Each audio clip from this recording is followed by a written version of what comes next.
This is Ben Gressley, host of Bearcast Radio's Flora Frequency, here for an off-the-clock episode ahead of our interview with Soma this week.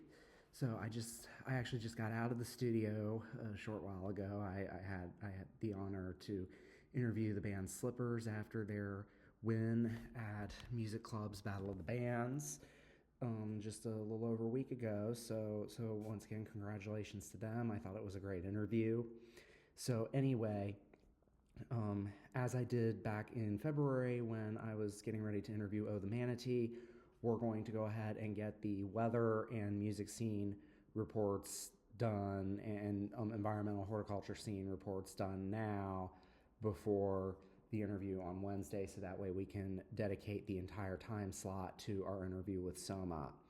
So before I get into the reports, I do want to make a brief statement regarding the interview with Soma. So first off, this is going to be a stripped down live set. So we're going to have some instrumentals, maybe some vocals.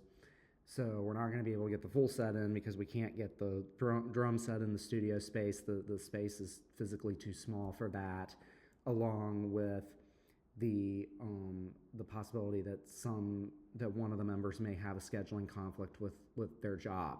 So we respect that, but we're going to go ahead with the episode.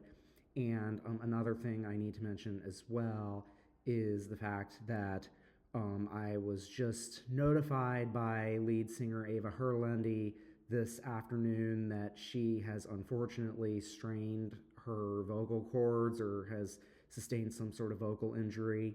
So obviously I am wishing her well. We all want her to have a speedy recovery, but because of this injury, there's a chance that she may have to limit her vocal performance on Wednesday, as well as potentially cancel some upcoming shows that they have on their calendar. So that there's kind of a little music scene update as well, in addition to an update about what we're going to be doing for the show this week. But we will at least have the show with Soma. So we're going to have an interview and then some live stuff as well. All right, so first off, starting with the weather. So since I'm not going to be able to do the weather report on the day of, on Wednesday, we're going to start with today, Monday, and just kind of look through the week. So we have a nice cool day today. We're currently sitting at 57 degrees under sunny skies, feels like 56. Beautiful mid-April day. Definitely kind of refreshing to have this after such a long, unseasonably warm spell that we've been going through as of late. And it looks like later tonight it's going to cool down into the 40s, and we're actually going to be dropping into the upper 30s during the overnight and early morning hours tomorrow before we warm back up to the mid 70s throughout the day tomorrow. Looks like for this week we're going to be warming up to more seasonal levels, but it's going to otherwise stay pretty mild, mostly looking in the 70s. We may potentially be flirting with 80 at some point later in the week, but it looks like we're mostly going to be staying in the 70s for daytime highs, with 50s for the night, for the evening lows. So nice, refreshing, seasonal for a change. It does look like we may see some rain later in the week on Wednesday, Friday, and Saturday, but that's not a slam dunk chance. So if you have any outdoor plans, like I do for a few shows and the UC baseball game on the weekend, as well as the DAP Gala on Friday, which I'll be mentioning that here shortly, just keep an eye out for that. And then it looks like we may see some more rain heading into next week for finals, as well as continued seasonal temperatures. So for the scene, we've got some updates here.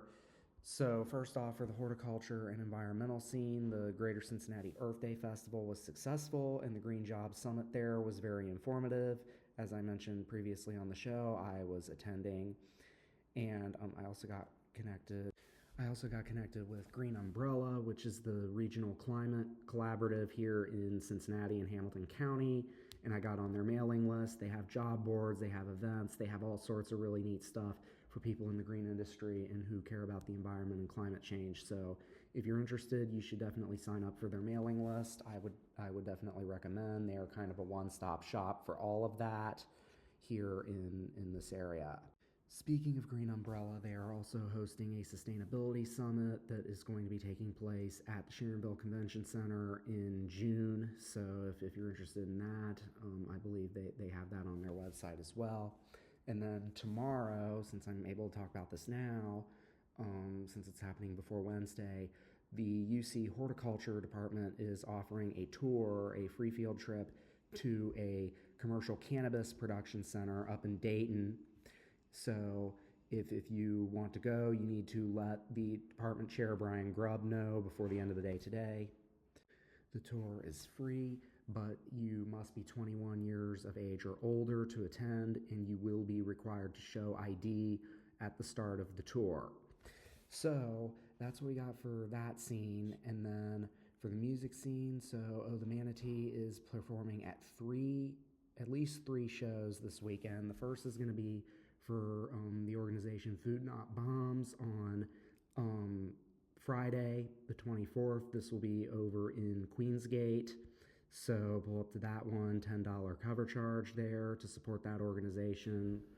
Then the next day they will be playing with Mariana, Slippers, and Heatseeker for the Senior Crawl on Short Vine. This will be an outdoor show, so hopefully it does not rain, like I said. And then they will be playing at Chat House along with Juno Harlot, Mariana, Ducking, which is from Columbus, and Peeler, who are traveling all the way from Minnesota to be at this show on Sunday the 26th. So definitely recommend pulling up to any of these shows. They're all going to be great way to head into finals week. Now, obviously, because of Soma lead singer Ava Hurtelendy's vocal injury, the show that they are supposed to be playing with the Manatee on the 27th might be up in the air. It sounds like at least Soma's going to have to back out of that. I don't know if that means that the whole show is going to be canceled, but that was supposed to be at the Comet on Monday the 27th, so just keep an eye out on the Instagrams for both bands for more details. In addition, Juno Harlot is also going to be playing a show at Feel It Records this Saturday the 25th. Sophie Stockton is also going to be, Sophie Cassavet with Cassavet, they have teased some upcoming shows for next month in May, so I'll definitely be looking forward to pulling up to some of those. And lastly, if you are a DAP student, the DAP Gala is happening this Friday at Radio Artifact in Northside, and tickets are still available for $14.99 each plus fees. So there you have it. That is the Off the Clock recording for this week for Flora Frequency, and I hope you tune in to our show this Wednesday as we welcome Soma, and I'm excited. I think this is going to be a great show. So until then, prioritize your mental health and your self-care, and peace.